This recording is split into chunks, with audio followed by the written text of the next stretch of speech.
आज मेरे लिए यह बहुत ही गौरव का दिन है कि आज सैनी एजुकेशन सोसाइटी के लिए भी ये ऐतिहासिक और गौरवशाली दिन है। इस सोसाइटी ने समाज में शिक्षा का प्रकाश फैलाने के 75 वर्ष पूरे किए हैं। ये हमारे लिए गर्व की बात है। इस अवसर पर आप सबके बीच में आकर के मुझे बहुत ही गर्व और गौरव की अनुभूति हो रही है। सबसे पहले मैं सैनी एजुकेशन सोसाइटी द्वारा समर्पण भाव से शिक्षा के क्षेत्र में सराहनीय योगदान के लिए आप सबको हार्दिक बधाई और शुभकामनाएं देता हूं। यह मेरे लिए विशेष गर्व का क्षण है कि आज मुझे इस ऐतिहासिक अवसर पर महात्मा ज्योतिबा फुले शिक्षा सदन का लोकार्पण और सैनी पब्लिक स्कूल के नए भवन का शिलान्यास करने का मुझे सौभाग्य मिला है। इन भवनों में सोसाइटी के स्वर्णिम इतिहास में एक नया ये अध्याय और जुड़ रहा है। ये हमारे लिए बहुत ही गर्व की बात है। मित्रों, महाराजा सूरसैनी के वंशज सैनी समाज का इतिहास और प्राचीन और गौरवशाली रहा है। इस समाज ने हमेशा श्रम, त्याग और सेवा को अपना धर्म माना है। सामाजिक क्रांति के अग्रदूत महात्मा ज्योतिबा फुले और भारत की प्रथम शिक्षिका माता सावित्रीबाई फुले वो समाज के रत्न हैं। वे समाज के हर वर्ग के प्रिय व अज्ञात शत्रु हैं। उन्होंने समाज में विशेषकर महिला शिक्षा के क्षेत्र में क्रांतिकारी कार्य किए हैं। उन्होंने कमजोर वर्गों के उत्थान के लिए अपना पूरा जीवन वो समाज के हित में लगाया है। ये हमारे लिए बहुत गर्व की बात है। मित्रों, मुझे खुशी है कि महात्मा ज्योतिबा फुले जिन्हें उस समय देश और समाज को जगाने का काम किया है जब भारत माता गुलामी की जंजीरों की बेड़ियों में ये जकड़ी हुई थी। वे कैसे महान समाज सुधारक हुए हैं। वे कैसे युग दृष्टा युग पुरुष हुए हैं जिन्होंने समाज में फैले अन्याय और भेदभाव को न केवल पहचाना बल्कि उसके विरुद्ध आजीवन संघर्ष किया है और लोगों को एक रास्ता दिखाया है।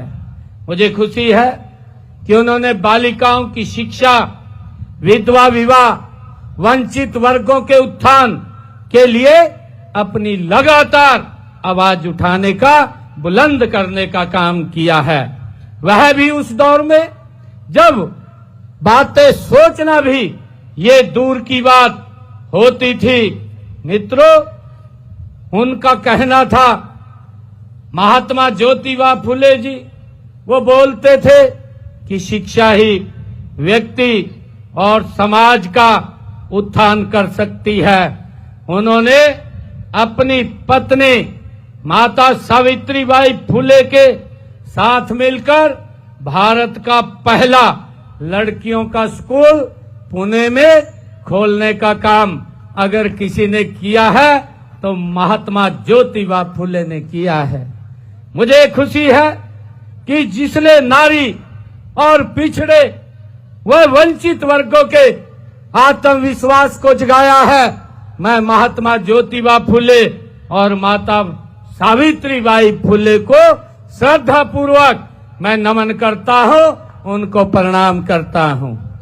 मुझे खुशी है कि आज जब मैं सैनी एजुकेशन सोसाइटी मैं यहाँ आप लोगों के बीच में मैं जब यहाँ आया हूं तो मुझे जो हमारे आप सब जानते भी हैं कि आजादी से पूर्व देश में अशिक्षा एवं पिछड़ापन था, शिक्षण संस्थाओं का देश के अंदर अभाव था। उस दौर में हमारे बुजुर्गों ने समाज को सहयोग से शिक्षा जो शिक्षण संस्थाएं हैं, शिक्षण संस्थाएं खोलने का ये काम किया है। सन 1937 में मुझे खुशी है कि मास्टर सीताराम जी ने अपना मकान शिक्षा के लिए उत्सुक युवाओं को ठहरने खाने पीने के प्रबंध के लिए उन्होंने दिया था। ये हम सब के लिए बड़े गर्व की बात है। मुझे ये भी खुशी है कि सैनी एजुकेशन सोसाइटी 10 मई 1941 को इसी शहर की एक चौपाल में सैनी प्राइमरी स्कूल से इसने अपनी यात्रा वो शुरू की थी और आज ये इसके बाद सन 1950 में ये सैनी एजुकेशन सोसाइटी का ये गठन हुआ। शिक्षा के प्रसार के लिए महत्वपूर्ण कदम आगे बढ़ाया गया। हम सब जानते हैं और महात्मा ज्योतिबा फुले के कर्म ही पूजा है कि संदेश पर चलते हुए 75 वर्षों बाद आज यह सोसाइटी एक वट का वृक्ष बन करके आज खड़ी हुई है। आज इस सोसाइटी के अधीन कई शिक्षण संस्थाएं चल रही हैं। इन संस्थाओं में हजारों बच्चे न केवल ज्ञान बल्कि संस्कार भी प्राप्त कर रहे हैं। यह यात्रा शिक्षा के प्रति आपके समर्पण का ये दर्पण है। इस संस्था को यहां तक पहुंचाने में समाज के अनेक लोगों ने तन मन और धन से इसका सहयोग किया है, जिनको आप लोगों ने अभी सम्मानित भी किया है। मैं उन सब का आभार व्यक्त करता हूं और उन सब को मैं नमन भी करता हूं, क्योंकि उन सब के प्रयासों से लगातार ये सैनी एजुकेशन सोसाइटी एक वट का वृक्ष बन करके आगे बढ़ी है। मुझे ये भी खुशी है कि 75 सालों की यह यात्रा केवल समय की गिनती नहीं है, बल्कि त्याग, परिश्रम और समर्पण की ये अमर गाथा भी है। मुझे ये खुशी है कि यहां से निकले अनगिनत विद्यार्थी आज डॉक्टर, इंजीनियर, शिक्षक, वैज्ञानिक और सैनिक और प्रशासक बन करके इस देश और प्रदेश की निरंतर सेवा कर रहे हैं। मैं ऐसे सब लोगों को जिन्होंने इस एजुकेशन संस्थान का नाम रोशन किया है, उनको भी मैं बहुत बहुत साधुवाद देता हूं। मित्रों, कहा भी गया है कि शिक्षा वह दीपक है जो अज्ञानता के अंधकार को मिटा करके ज्ञानता की ओर भाइयों ये ले जाता है। आज जब हम पीछे मुड़ करके देखते हैं तो हमें गर्व होता है। इस सोसाइटी ने शिक्षा का एक ऐसा दीपक, एक ऐसा लो जलाई है जो निरंतर प्रज्वलित हो रहा है। मुझे खुशी है कि महात्मा ज्योतिबा फुले जैसे हमारे महापुरुषों द्वारा दिखाए गए मार्ग पर चलते हुए हम हरियाणा एक, हरियाणवी एक की भावना से काम कर रहे हैं। मुझे भी खुशी है कि कोई भी राष्ट्र तभी समृद्ध बन सकता है जब उसकी शिक्षा व्यवस्था मजबूत हो। देश के हमारे यशस्वी प्रधानमंत्री आदरणीय नरेंद्र मोदी जी ने जो संकल्प लिया है कि 2047 तक विकसित भारत का विजन जो आदरणीय प्रधानमंत्री जी ने देखा है, मुझे ये खुशी है कि आज वह शिक्षा के बिना वो अधूरा है जो उन्होंने विजन रखा है। और इसी दिशा में हरियाणा में शिक्षा के अधिकार से आगे बढ़ करके गुणवत्तापूर्ण शिक्षा के अधिकार की दिशा में हम कदम तेजी से आगे बढ़ा रहे हैं। माननीय प्रधानमंत्री जी की कौशल नेतृत्व में आज देश में न्यू एजुकेशन पॉलिसी, नई राष्ट्रीय शिक्षा नीति बनाई गई है। हमने इस शिक्षा नीति को प्रदेश में वर्ष 2025 तक इसको लागू करने का लक्ष्य हमारी सरकार ने रखा है। हालांकि देश में इसको लागू करने की समयावधि 2040 तक है। हमने शिक्षा को केवल एक विभाग नहीं बल्कि समाज परिवर्तन का हमने औजार इसको माना है। हमने कुछ ठोस निर्णय किए हैं। सर्व शिक्षा अभियान के तहत सभी बच्चों व स्कूलों में नामांकन सुनिश्चित किया गया है। स्कूलों में डिजिटल शिक्षा को बढ़ावा दिया गया है। स्मार्ट क्लासरूम, टैबलेट वितरण और ई लर्निंग को प्रोत्साहन देने का काम हमारी सरकार निरंतर काम कर रही है। हमने आदरणीय प्रधानमंत्री जी ने पिछले दिनों बेटी बचाओ बेटी पढ़ाओ अभियान को व्यवहार में उतारते हुए छात्राओं के लिए सुरक्षित परिवहन, छात्रवृत्ति, सैनिटरी सुविधाएं हमने बढ़ाई हैं। हम आने वाले समय में हरियाणा को शिक्षा के क्षेत्र में अग्रणी राज्य बनाने के लिए हमारी सरकार प्रतिबद्ध है। हर ब्लॉक में उत्कृष्ट मॉडल स्कूलों की स्थापना, बच्चों में आर्टिफिशियल इंटेलिजेंस, कोडिड और डिजिटल कौशल की शिक्षा, कौशल विकास कार्यक्रमों को विद्यालय स्तर से जोड़ना और उच्च शिक्षा में अनुसंधान एवं नवाचार को बढ़ावा लगातार हमारी सरकार काम कर रही है। मित्रों, मुझे खुशी है कि हमने राज्य के सभी 22 जिलों में अटल टिंकरिंग लैब स्थापित की हैं। 5,000 से अधिक स्कूलों को वाईफाई कनेक्टिविटी से हमने जोड़ने का काम किया है। हमने डिजिटल शिक्षा को बढ़ावा देने के लिए 10वीं 12वीं के विद्यार्थियों को 5 लाख टैबलेट, लगभग 40,000 कक्षाओं में डिजिटल बोर्ड और 1021 आईसीटी लैब हमने स्थापित किए हैं। मित्रों, प्रदेश में बच्चों की नींव मजबूत करने के लिए हमने पहली से कक्षा से 3 कक्षा तक फंक्शनल लिटरेसी एंड न्यूमेरिक कार्यक्रम की हमने शुरुआत की है। हरियाणा में स्कूलों में ही नेशनल स्किल क्वालिफिकेशन फ्रेमवर्क के माध्यम से बच्चों को विभिन्न कौशलों में निपुण बनाने की व्यवस्था ये हमारी सरकार ने की है। अब तक 1001 स्कूलों में यह व्यवस्था की जा चुकी है। राज्य में 1420 राजकीय मॉडल संस्कृत प्राथमिक विद्यालय बनाए गए हैं। इनका मुख्य उद्देश्य नो होमवर्क वातावरण में छोटे बच्चों के मन से पढ़ाई के भय को दूर करना है।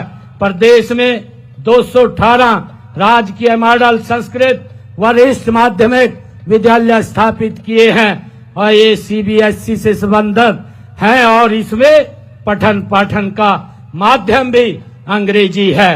पीएम श्री स्कूल योजना के तहत प्रदेश में 250 पीएम श्री स्कूल विद्यालय ये हरियाणा प्रदेश में हमने खोले हैं।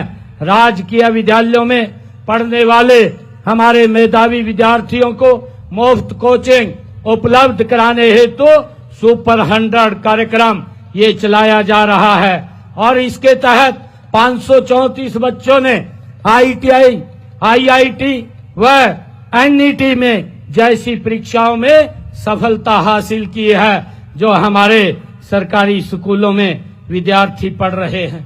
मित्रों, मुझे खुशी है कि प्रदेश के विद्यालयों में अधिक से अधिक विद्यार्थी विज्ञान विषय को पढ़े, उनकी सोच और दृष्टिकोण वैज्ञानिक हो, उनकी विज्ञान व गणित के प्रति रुचि बढ़े। इस उद्देश्य से 2022 से कक्षा 9 के विद्यार्थियों के लिए बुनियाद कार्यक्रम आरंभ किया है।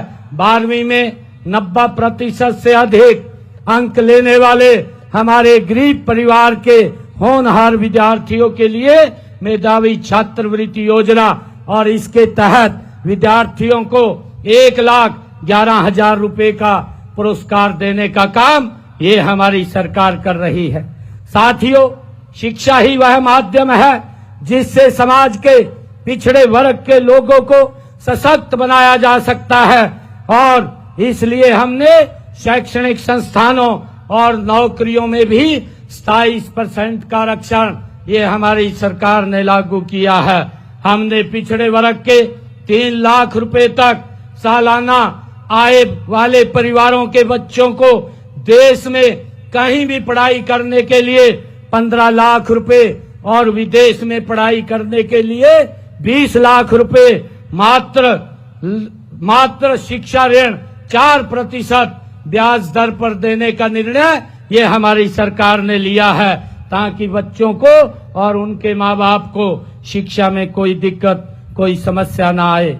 मित्रों, प्री मैट्रिक छात्रवृत्ति योजना के तहत पिछड़े वर्ग के हमने 9वीं और 10वीं कक्षा में पढ़ने वाले बच्चों को 4,000 रुपए वार्षिक शैक्षणिक भत्ता देने का काम भी ये हमारी सरकार कर रही है। मित्रों, मुझे ये भी खुशी है कि पीएम यशस्वी योजना के तहत अन्य पिछड़ा वर्ग के विद्यार्थियों को 5,000 रुपए से लेकर के 20,000 रुपए तक शैक्षणिक भत्ता, ट्यूशन फीस ये भी प्रदान की जाती है और पोस्ट मैट्रिक छात्रवृत्ति योजना के अंतर्गत पिछड़े वर्ग के विद्यार्थियों को 160 रुपए से 750 रुपए मासिक छात्रवृत्ति दी जाती है और इसके अतिरिक्त सभी नॉन रिफंडेबल फीस की प्रतिपूर्ति भी वो की जाती है।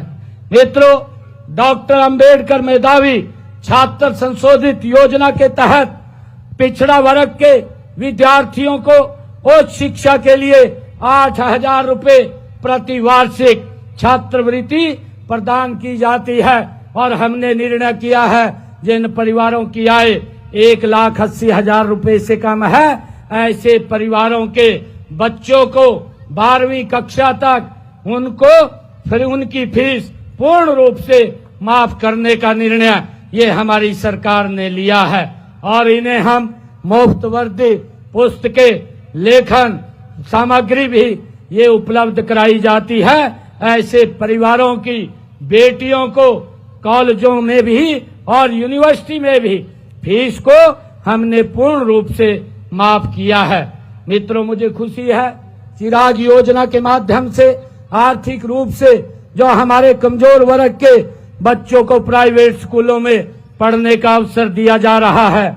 इन विद्यार्थियों की फीस की पूर्ति सरकार द्वारा की जा रही है। इस योजना के तहत 2,650 हमारे गरीब परिवारों के बच्चों का मान्यता प्राप्त निजी स्कूलों में दाखिला भी कराया गया है। प्रदेश के 1,381 स्कूलों में लगभग 2 लाख विद्यार्थियों को व्यावसायिक शिक्षा प्रदान की जा रही है। निःशुल्क विद्यार्थियों को परिवहन सुरक्षा योजना के तहत 1ली से 12वीं कक्षा तक के 35,000 विद्यार्थियों को निःशुल्क परिवहन सुविधा भी प्रदान की जा रही है और इसी तरह छात्रा परिवहन सुरक्षा योजना के तहत 9वीं से 12वीं कक्षा की 6,506 छात्राओं को निःशुल्क यातायात सुविधा भी प्रदान की जा रही है। मुझे खुशी है कि आप ही इस राष्ट्र का भविष्य है। आपके सपनों में ही भारत की ये दिशा छिपी है। मैं आप सभी से, अपने सभी बच्चों से यह कामना करता हूं, कहना चाहता हूं कि आप अपने अंदर जो जिज्ञासा रखें, कड़ी मेहनत करें और सच्चाई की राह पर आगे बढ़ते चले। ऐसी मैं आप सब युवा साथियों से अपील भी करता हूं।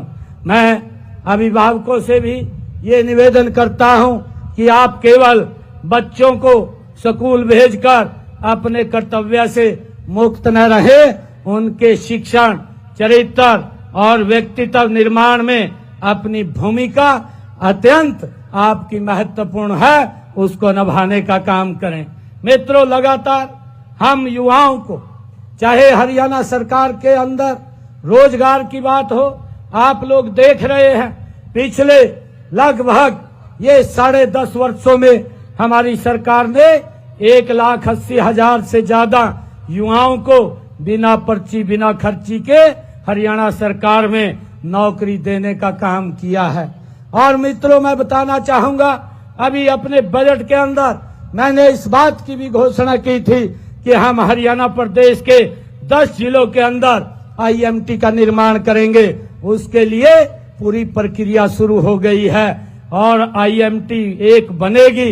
एक IMT में लगभग 50 लाख युवाओं को रोजगार उसमें मिलेगा।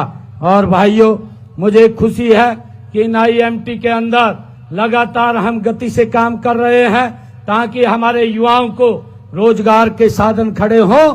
उसको लेकर के हमारी सरकार निरंतर काम कर रही है। आज सैनी सोसाइटी के 75 वर्ष पूरे होने पर मैं अंत में एक बार फिर जो हमारे सैनी एजुकेशन सोसाइटी के सभी महानुभाव हैं, पदाधिकारी हैं, इस 75वें स्थापना वर्ष की मैं उनको और आप सबको बहुत बहुत हार्दिक शुभकामनाएं देता हूं और आशा करता हूं कि यह संस्था आने वाले वर्षों में शिक्षा के क्षेत्र में और नई ऊंचाइयों को ये छुएगी और ये लगातार आगे बढ़ती जाएगी। मैं आज यहाँ पर जब आया हूँ तो मुझे प्रधान जी ने यहाँ मांग पत्र मुझे दिया है सैनी एजुकेशन सोसाइटी का, जो ये मांग पत्र है। और इस मांग पत्र में 4 मांगे इसमें लिखी गई हैं। मैं आज इन चारों मांगों को जो भी विभाग के अनुसार भेज करके इसमें जितना सहयोग मेरी तरफ से होगा इनको पूरा करवाने का काम ये हमारी सरकार करेगी और ये हमारी शिक्षण संस्थान और ऊंचाइयों को छुए। आज यहाँ पर महात्मा ज्योतिबा फुले भवन और एक नई बिल्डिंग का शिलान्यास यहाँ पर किया गया है। मैं आज यहाँ पर जब इस 75 वर्ष की यात्रा में मुझे सौभाग्य मिला है यहाँ आप सबके बीच आने का, तो मैं अपने डिस्क्रिप्शनरी खाते से 51 लाख रुपया आज यहाँ पर दे करके जाता हूँ। आप सबको मैं इसकी बहुत बहुत बधाई और शुभकामनाएं देता हूँ। इन्हीं शब्दों के साथ जय हिंद, जय भारत, जय भारत मां।